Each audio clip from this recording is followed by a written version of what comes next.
some countries, sport is like a national pastime. That's But in true. the Philippines, some might say that pageantry is the pastime.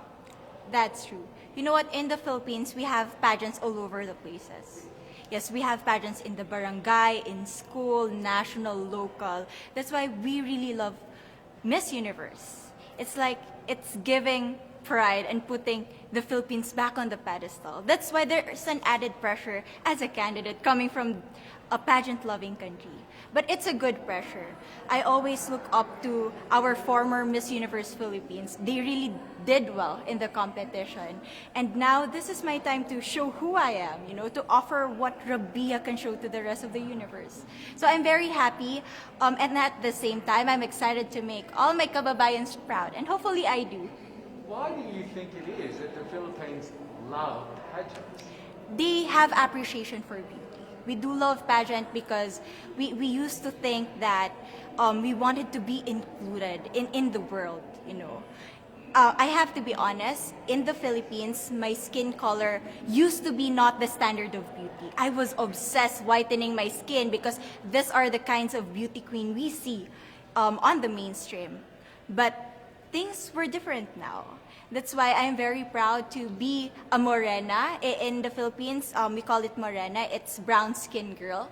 And to be able to represent, my color, my identity as a true Filipina. Tell me about your journey to being crowned Miss Philippines. In a world that, in a country I should say, that loves pageants. That must have been a very intense process. Tell me about, your journey to being Miss Philippines. Well, my journey was crazy. You know what? I started to be a dark horse. Nobody noticed me. Nobody knows I was in the competition up until the preliminary and the coronation night. And when I won, I received different comments. Of course, there were people who didn't expect me to do well, who think that I cheated. That's why I need to redeem myself in Miss Universe. I really need to do well in this competition. And the thing is, I love pressure. I love criticism. I get better every day with that. You tell me I cannot do that, I turn to you and I'm going to say that, no, I can do it for myself. Good for you. So how does it feel then to be on the global stage? How do you feel to be here in this moment, right now? It's crazy, but I'm overwhelmed with the support, not just from the Filipino community, but also from Thailand, Latin countries who do appreciate me as a candidate, as a person. It motivates me that I am beautiful, I can offer so much in this world, and when somebody believes in you, it gives you that extra energy to really do well and perform well. Do you have a sense with the girls, all of the girls competing, you're competing, but is there a sense of camaraderie with all of the girls? Is there a real spirit to, sort of motivate each other to do better? You know what? I have a different idea about Miss Universe. I thought it's gonna be very competitive, in a healthy way, well, of course. But now I can see every girl helping each other, from fixing those hairs, from trying to zip up those outfits. It speaks of the closeness and the kind of camaraderie that we want to have. The goal of Miss Universe is not just to crown one girl, but also to build a genuine and long-lasting friendships among us. Would you say within the Miss Universe world, the contestants, is there a sisterhood? Are you sisters? There is sisterhood. I can say I was able to talk to different representatives from different backgrounds, different cultures. And despite our differences, there's so much to be highlighted in what binds us together. And that is because we want to empower women. We want to have our advocacies. We want to speak for the things that we love. And that's a celebration of women and the beauty that we have.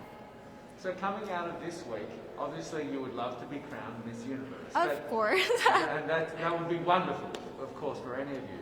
But what else will you take out of this week? What do you think you'll feel at the end of this week, regardless of the result? How will you be a different person? It's the growth and the development that I was able to have during preparing for this journey. I will be honest, there was a moment that I lost my identity. because I was put under pressure. I was in that position in which I feel like I'm not good enough. I'm not a good representative of my country, but I was able to bounce back stronger. And if I was able to do that for Miss Universe, I will be able to do that in life. That is my greatest takeaway from Miss Universe. Okay, so the Philippines have huge amount of fans. Yes. I want you to give us a little bit of a message to the fans here and at home. But send a message. What would you say to all the fans in the Philippines? To all my fans from the Philippines and from all over the world, maraming salamat po. Thank you so much for loving me and for believing in me. It means a lot to somebody who is so naive in this industry, who has no idea how to become a beauty queen on the first day of my journey. But because of your love and support, I was able to be the woman that I am today. And regardless of the result, I may or I may not win the crown, but one thing is for sure, I'm gonna make you all proud.